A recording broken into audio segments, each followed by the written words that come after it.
Day 2 of Narendra Modi's US visit holds significance because it's the Prime Minister's first United Nations Assembly address, and it's going to happen in just about half an hour from now. India will look to be giving a befitting reply to Nawaz Sharif, who raked up Kashmir yet again on a global platform. India's response on the UNGA floor is imminent, as India has sought its right to reply at the UNGA floor on the raging issue, while Modi will be visiting heads of all key Asian neighbors, including Nepal, Bangladesh and Sri Lanka. India and Pakistan will not hold any bilateral talks on this platform.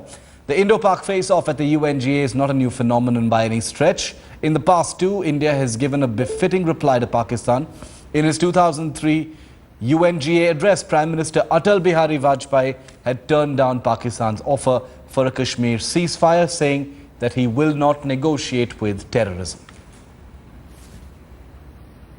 And exactly 10 years later, in 2013, addressing the 68th UN General Assembly session, Manmohan Singh named Pakistan the epicenter of terrorism in South Asia. And we're going to continue our live special coverage from New York. It's back to consulting editor of the India Today Group, Rajdeep Sardesai, live from New York. Over to you, Rajdeep. Thanks very much, Shiv. Yes, much more of analysis here from New York ahead of Prime Minister Narendra Modi's speech at the UN General Assembly. I almost said Manmohan Singh. It seems that the Prime Minister, the former Prime Minister, speaking so often in New York that we almost said his name out there. But joining me at the moment, Rahul Kanwal, our managing editor, is there at the UN General Assembly, right there inside where Narendra Modi is expected in a short while from now. Also two very special guests, Mark Brunner, who's the director of the who's director of the Senate India Caucus. Also with me, Samir Saran of the Observer Research Foundation. He's their vice president. Appreciate both of you joining us. But first to you, Rahul, out there at the UN General Assembly. When do we expect Narendra Modi to speak? I was told that he was the fourth or fifth speaker. We'll come to Rahul in a moment because we're having some trouble with that line. But Mark, your sense, we heard Lisa Curtis a short while ago telling me that she believes Narendra Modi should ignore Nawaz Sharif. He should not use this forum to take on Nawaz Sharif. He should focus on India's role on the global stage. Do you agree? Well, I think what people in the U.S. are going to want to hear is Prime Minister Modi's vision for his first term and how he's going to move the bilateral relationship forward and areas where we can look to collaborate and really... At the UNGA? You don't want him at the UNGA to respond to Pakistan? At the UNGA, I'm going to defer to my colleague Samir for that, who I think will give you a much better view on that. But again, I think from our perspective at the UN, it's going to be his vision for India's place in the world, a strategic relationship with countries like the United States, China, and others. Samir, do you believe that should he ignore Nawaz Sharif? Let's settle that. Should Prime Minister Modi use this occasion to ignore Nawaz Sharif? Very nicely set up for Prime Minister Modi.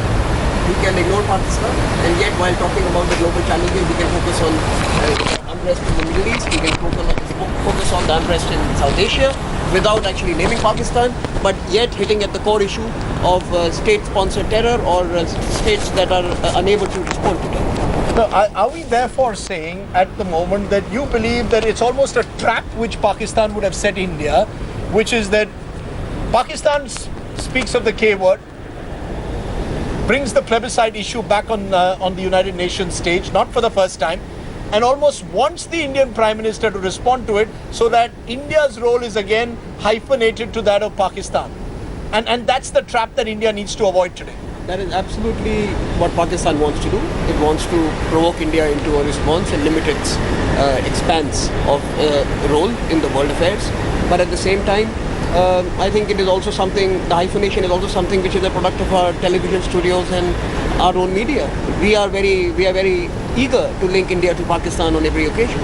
And I think if the pressure from the media and the public sphere was lower, the Indian Prime Minister could perhaps have greater space to do what he needs to do. That is, let's settle this. Are you saying that the Indian media was responsible for what Nawaz Sharif said in the United Nations? Surely not. I mean, the Indian media didn't ask Nawaz Sharif to raise the issue of Kashmir and the plebiscite at the UN. I mean, Mr. Sharif raises it. What do you want the Indian media But the to Indian do? media is now expecting a response from Narendra Modi on that. In fact, they are in a sense urging some sort of a response. In the MES spokesperson said, we will respond. I mean, it's, let's be clear. Why blame the media? But does it need to happen at the level of the Prime Minister? That's my question. In fact, I think being the bigger state, being the bigger country, we should let our bureaucrat handle that. A bureaucrat spokesperson should respond to it, and the Prime Minister should set out a much larger vision for India's role in the region and in its neighborhood. But let's be clear, Mark. As director of the Senate India Caucus, do you believe that a large section of the American establishment too, even today, sees this as a hyphenated relationship? Have they completely divorced India from Pakistan in the true sense of the word, where an Indian Prime Minister can go on a world stage like the United Nations this morning and not have to speak about Pakistan and speak, as you said, about India's role on the world stage? Can he do that, or will the American establishment also expect him almost to respond to Nawaz Sharif? Well, I'm not going to take a position on what the Prime Minister of India should say in a speech. Yeah.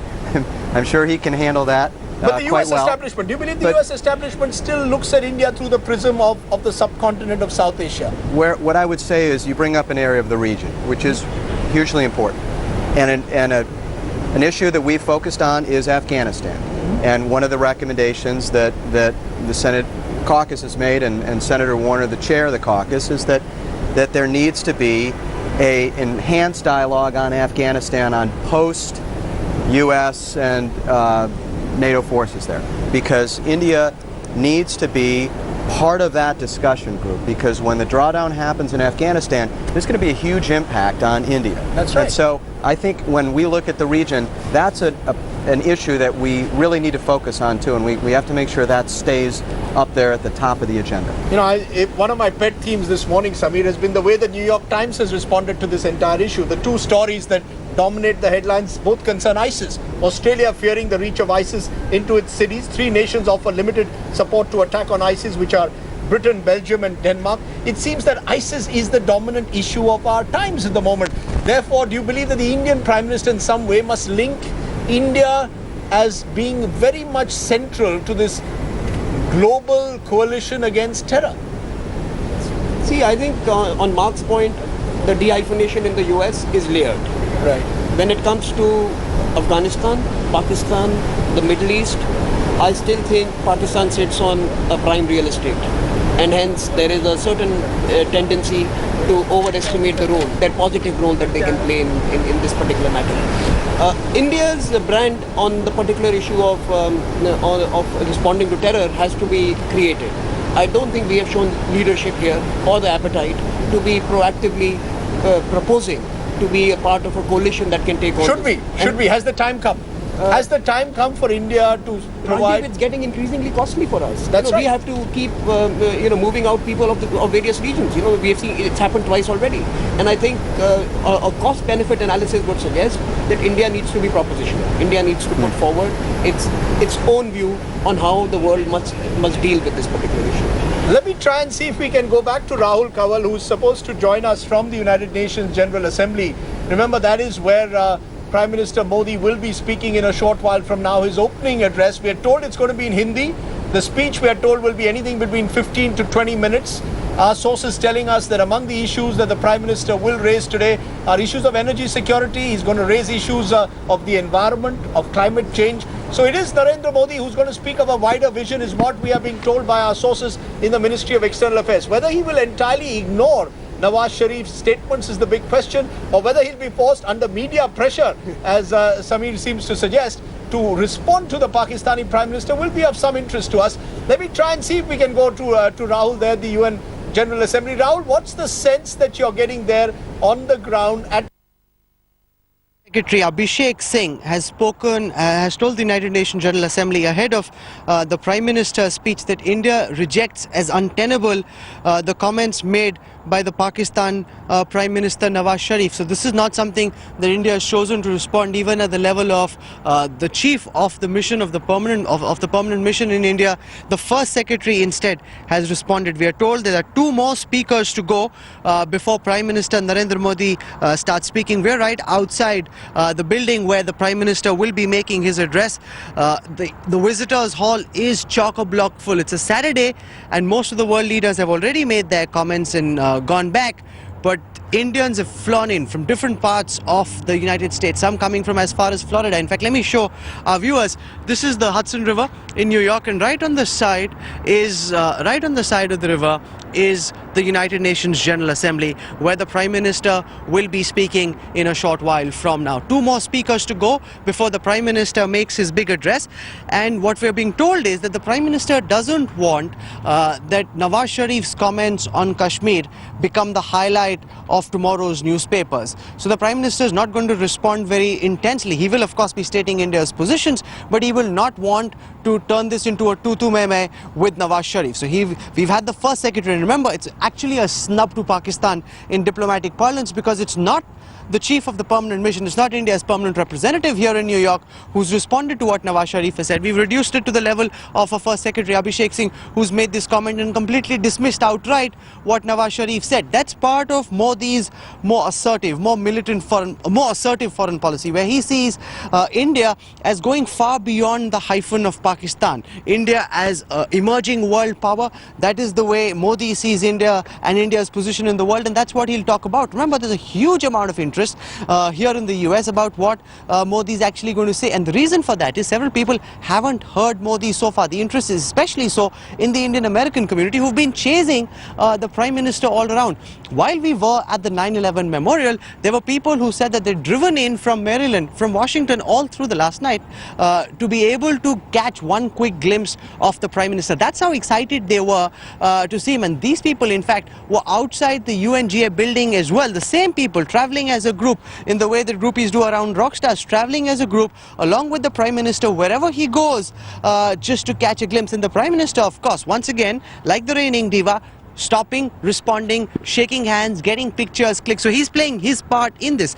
And this is something quite unprecedented, because not for several years has an Indian Prime Minister attracted this kind of attention. In fact, we saw Shinzo Abe, the Japanese Prime Minister, move around as well. There wasn't that much excitement around him, but that's also because this is Modi's first visit here to the UN. So the Indian American community is very, very pumped up, and we will know very soon what the Prime Minister says when he speaks here at the United Nations building. What I'm going to do now is go into the building to listen to the Prime Minister's speech. We've been given a box from where we'll be looking in. This will be a historic moment, being the Prime Minister's first speech here at the United Nations.